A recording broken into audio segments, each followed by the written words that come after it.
आज महायुतीचे उमेदवार सन्माननीय राजाभाऊ राऊत यांचा विधान परिषदेसाठी अर्ज दाखल करण्यात आला आणि आमचे नेते शिवसेना मुख्य नेते उपमुख्यमंत्री एकनाथजी शिंदे साहेब आणि आमचे संसदीय गटनेते माननीय खासदार डॉक्टर श्रीकांतजी शिंदे साहेब यांच्या आम्हाला स्पष्ट सूचना आणि निर्देश आहेत की आपण महायुती म्हणून या निवडणुकीला सामोरे जात आहोत आणि महायुती म्हणून आज मी या उमेदवारांचा फॉर्म भरत असताना आमच्या सहकारी पक्षाकडून आम्हाला अत्यंत सन्मानानं आमंत्रण आलं आणि त्याच्यामुळेच आमच्या पक्षनेत्यांच्या आदेशानुसार आज मी या ठिकाणी फॉर्म भरायला उपस्थित राहिलेले. माझ्यासोबत आमचे शिवसेनेचे नगरसेवक प्रियदर्शनजी साठे, आमचे शहर प्रमुख सचिनजी चव्हाण हे सुद्धा उपस्थित आहेत आणि आम्हाला नक्की विश्वास आहे की महायुतीचा उमेदवार हा प्रचंड फरकानं आपला विजय या ठिकाणी मिळेल. आपले पदाधिकारी रमेश पारस्कर यांनी देखील अर्ज दाखल केलेला आहे. ते अर्ज माघार घेणार आहेत का? तो काय परत बघा, लोकशाहीमध्ये फॉर्म घेण्याचा, इच्छा व्यक्त करण्याचा, फॉर्म भरण्याचा अधिकार हा प्रत्येकाला असतो. परंतु कुणी लढायचं आणि काय करायचं, कोण किती जागा विधान परिषदेमध्ये लढायच्या, या सगळ्या गोष्टींचे निर्णय हे वरिष्ठ पातळीवरून घेतले गेलेले आहेत. त्यामुळे आम्हाला नक्कीच विश्वास आहे की अत्यंत समन्वयानं आम्ही आमच्या पदाधिकाऱ्यांची समजूत काढू आणि महायुती म्हणून एकत्रितपणानं आम्ही या निवडणुकीला सामोरं जाऊ असा मला पूर्ण विश्वास आहे. कसं आहे ताई, कार्यकर्त्यांची खतखत आहे की भाजपकडून दुटप्पी भूमिका जी आहे ती शिवसेनेच्या कार्यकर्त्यांना दिली जाते, त्यामुळेच कुठेतरी अर्ज भरलेला होता पारस्करांनी. त्यांची मनधरणी कशा प्रकारे केली जाणार आहे आणि भाजप आणि शिवसेनेमध्ये जी उत्सुकता चालू आहे ती कशा प्रकारे? हे बघा, परवाच आमचे सन्माननीय उद्योग मंत्री उदयजी सामंत साहेब जेव्हा या सोलापूरच्या दौऱ्यावरती आले होते तेव्हा शिवसेनेच्या सर्व प्रमुख पदाधिकाऱ्यांची अत्यंत मॅरेथॉन अशी बैठक त्यांनी तिथे घेतली.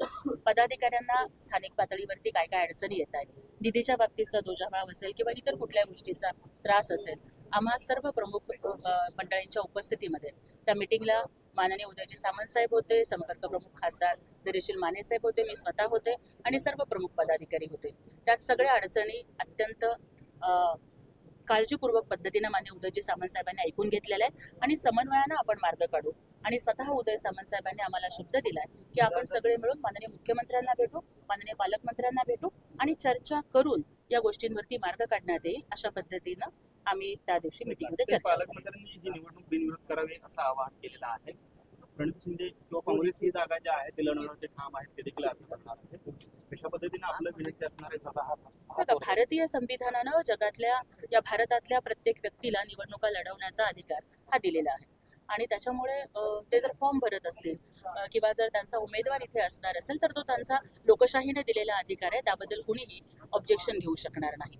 परंतु ज्या पद्धतीनं सन्माननीय पालकमंत्री महोदयांनी आवाहन केलं त्याच पद्धतीनं जर आपण एकत्रित येऊन या निवडणुका जर बिनविरोध करू शकलो तर मला वाटलं की सोलापूर शहराचं राजकारण हे अत्यंत सकारात्मक पद्धतीनं आणि विकासाच्या दृष्टीनं घोडदौड करू शकेल. त्यामुळे माझी सुद्धा त्यांना विनंती राहील की या निवडणुका आपण बिनविरोध करूया. लाडक्या बहिणी आहेत त्या लाडक्या बहिणीला आपण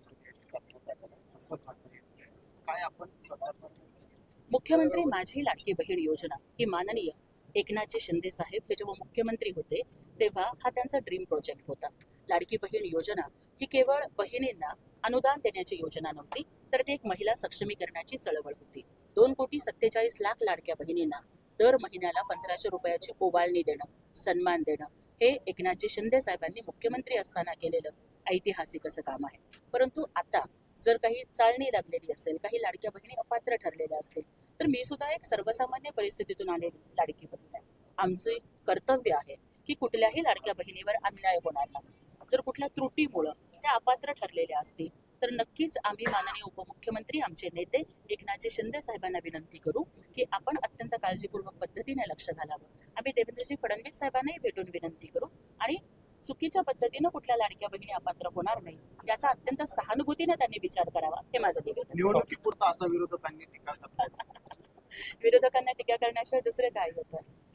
तुम्ही विचार करा की विरोधक तर तेव्हा म्हणत होते की ही फक्त घोषणा आहे, पैसे जमा करणार नाही.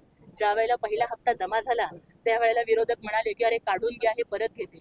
परंतु आज आपण बघताय की निवडणुका होऊन सुद्धा जवळपास 1.5 वर्ष झाली, पण तरी सुद्धा अत्यंत सन्मानानं हा लाडक्या बहिणींचा हप्ता जमा होतो. आणि जे विरोधक टीका करतायत ना त्यांनी कधी 1.5 रुपये तरी दिलेत का लाडक्या बहिणींना? हे पहिल्यांदा त्यांनी बघावं.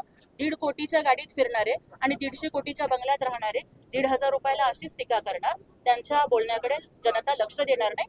जागा त्यांना विधानसभेच्या निवडणुकीत दाखवून दिलेली.